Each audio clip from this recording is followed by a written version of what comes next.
সমুদ্রের ঢেউ যেখানে তীরে আছড়ে পড়ে ঠিক তার পাশেই একটা মন্দিরের চূড়ায় একটা পতাকা উঠছে হাওয়ার উল্টো দিকে। এই দৃশ্যটা শত শত বছর ধরে মানুষকে থামিয়ে দিয়েছে। নমস্কার, আমি বিপ্লব মিত্র। আজ বলবো সেই মন্দিরের কথা, পুরীর জগন্নাথ মন্দির। শুধু একটা তীর্থস্থান নয়, এটা এমন এক জায়গা যেখানে ইতিহাস, বিশ্বাস আর মানুষের নিষ্ঠা হাজার বছর ধরে একসঙ্গে জড়িয়ে আছে। আজ আমরা জানব এই মন্দিরের সেই সব দিক যা সত্যিই ইতিহাসে নথিভুক্ত, আর যেগুলো মানুষের মুখে মুখে প্রচলিত বিশ্বাস হিসেবে টিকে আছে সেই কথাগুলো। দুটোকেই আলাদা করে বোঝা দরকার, কারণ সত্যিটা জানলে শ্রদ্ধা কমে না, বরং বাড়ে।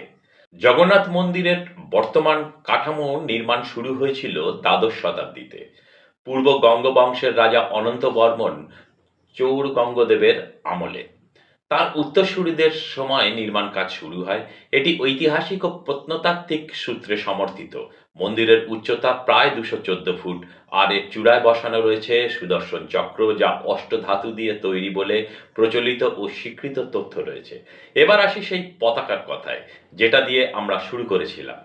প্রতিদিন সূর্যাস্তের আগে মন্দিরের নির্দিষ্ট সেবায়েতরা, যাদের গরুড় সেবক নামে উল্লেখ করা হয়, বিশেষ নিয়ম মেনে মন্দিরের চূড়ায় উঠে পতাকা পরিবর্তন করেন। বহু বছর ধরে এই রীতি নিরবিচ্ছিন্নভাবে পালন হয়ে আসছে বলে মন্দিরের ঐতিহ্যে উল্লেখ করা হয়েছে। পতাকা হাওয়ার বিপরীতে ওড়ে, এই কথাটা মন্দিরের আশেপাশের মানুষ, তীর্থযাত্রী আর স্থানীয় সেবকদের মুখে বহুদিন ধরে প্রচলিত। এটা একটা প্রচলিত বিশ্বাস। এর পেছনে কোনো বৈজ্ঞানিক পরীক্ষা বা নথিভুক্ত প্রমাণ এখনো পাওয়া যায়নি, তাই এটাকে প্রমাণিত সত্য বলে দাবি করা বোধহয় ঠিক হবে না। কিন্তু এই বিশ্বাসটাই প্রজন্মের পর প্রজন্ম ধরে মানুষকে এই মন্দিরের প্রতি টেনে এনেছে। কিন্তু মন্দিরের আরেকটি দিক দীর্ঘদিন ধরেই মানুষের কৌতূহলের বিষয়, মন্দিরের রান্নাঘর। যেখানে মহাপ্রসাদ প্রস্তুত হয়, সেখানে প্রতিদিন হাজার হাজার ভক্তের জন্য রান্না করা হয়।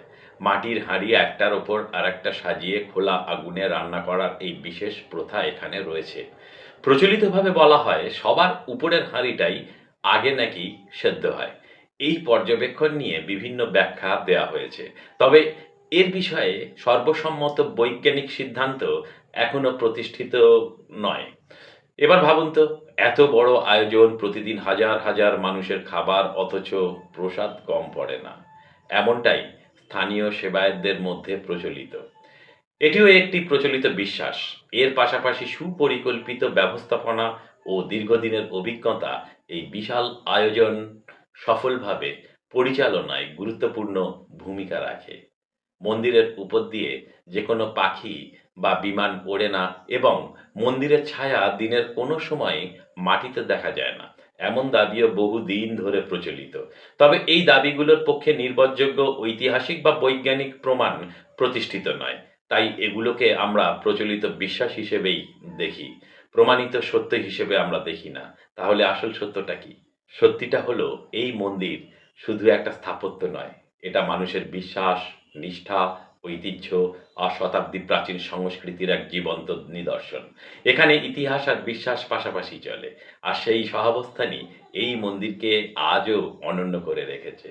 হয়তো এই কারণেই শতাব্দীর পর শতাব্দী ধরে মানুষ বারবার ফিরে আসে এই মন্দিরের কাছে, উত্তর খুঁজতে, অনুভব করতে আর নিজের বিশ্বাসকে নতুন করে উপলব্ধি করতে।